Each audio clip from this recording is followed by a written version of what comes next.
Doy las gracias y la bienvenida al programa al doctor Javier Martín Reyes, abogado constitucionalista, que nos ha acompañado muchas veces aquí en la primera emisión. ¿Cómo estás, Javier? Feliz año.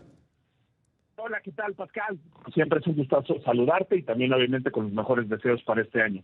Oye, pues un mensaje pues que ha generado mucha repercusión porque hizo un repaso histórico el ministro de todo lo que ha pasado con la Suprema Corte a través de la historia, una Suprema Corte que resistió incluso pues un golpe de Estado, el asesinato del presidente Madero, la dictadura de Victoriano Huerta y que sin embargo pues en los últimos meses pues,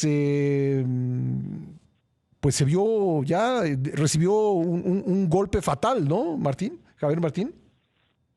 Sí, ya yo creo que el discurso, ¿no?, que pronuncia el ministro González es muy interesante por esa perspectiva histórica, Pascal, porque si lo pensamos, pues en efecto, ¿no? Digamos, la estructura básica de la Constitución mexicana es una estructura que había resistido incluso momentos tan complicados como el año de 1994, que citó el ministro, ¿no? Un año donde se entra en vigor el TLC, se levanta el ejército zapatista, se asesina al que iba a ser el futuro presidente con seguridad, Luis Donaldo Colosio, y si vemos, déjame ponerlo así, esa larga narración que hace el ministro, quizá lo que puede parecer paradójico es que una constitución que había resistido tantos episodios y tantos momentos es precisamente en este momento, ya en tiempos de lo que podríamos llamar el periodo democrático, cuando no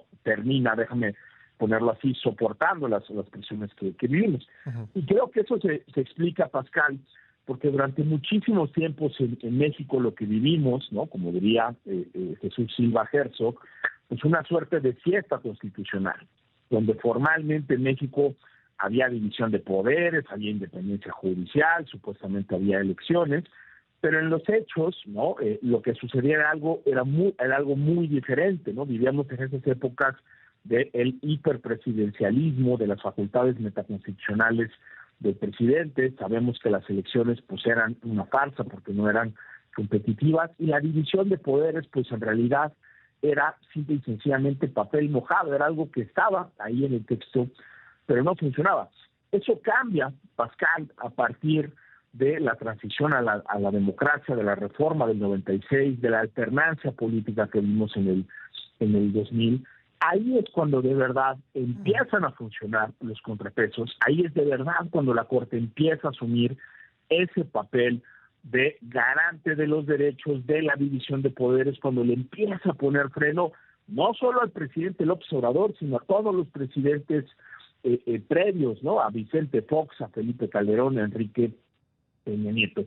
Y creo que eso es lo que explica por qué López Obrador, en febrero del año pasado, Pascal, presenta un ambicioso paquete de reformas, el llamado Plan C, que lo que buscaban, entre otras cosas, será desmantelar precisamente esos contrapesos y esos límites al poder presidencial que empezaron a funcionar en la transición a la democracia en México.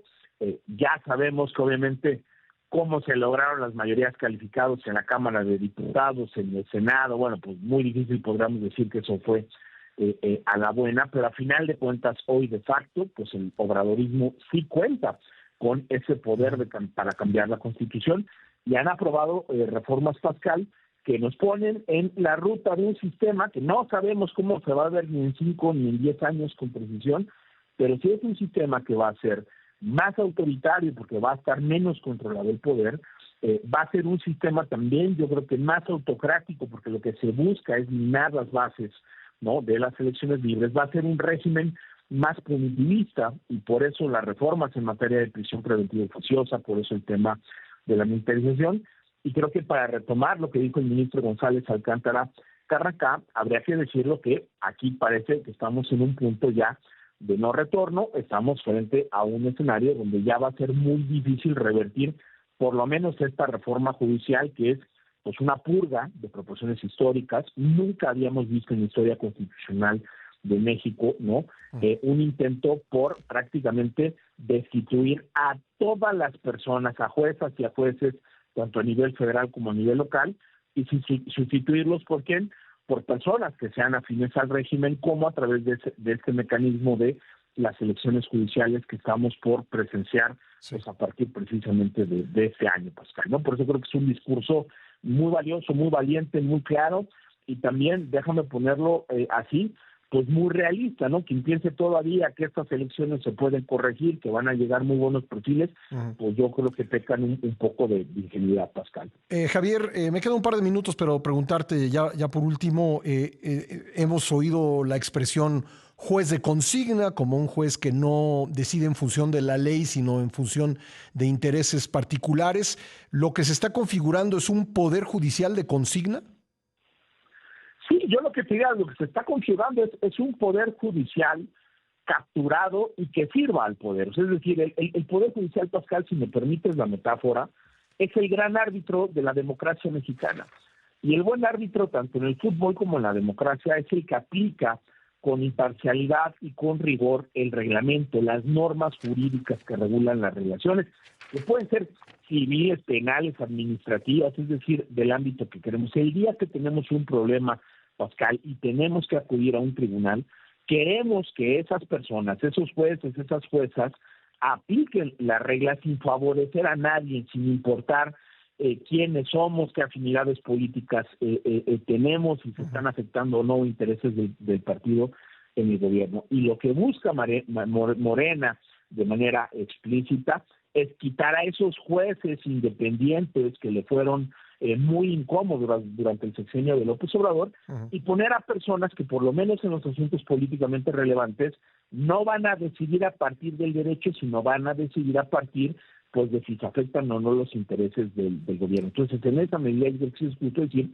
que estamos transitando hacia un poder judicial mucho menos independiente porque va a estar capturado por esos intereses partidistas y también, ojo Pascal, de cualquier otro tipo de interés que quiera meterse en las elecciones judiciales de este año y de los años que vienen, ¿no? Javier, te agradezco mucho el enlace, te mando un abrazo. No, hombre, como siempre, Pascal, un gustazo, un abrazo muy fuerte de vuelta. Gracias. El doctor Javier Martín Reyes, abogado constitucionalista.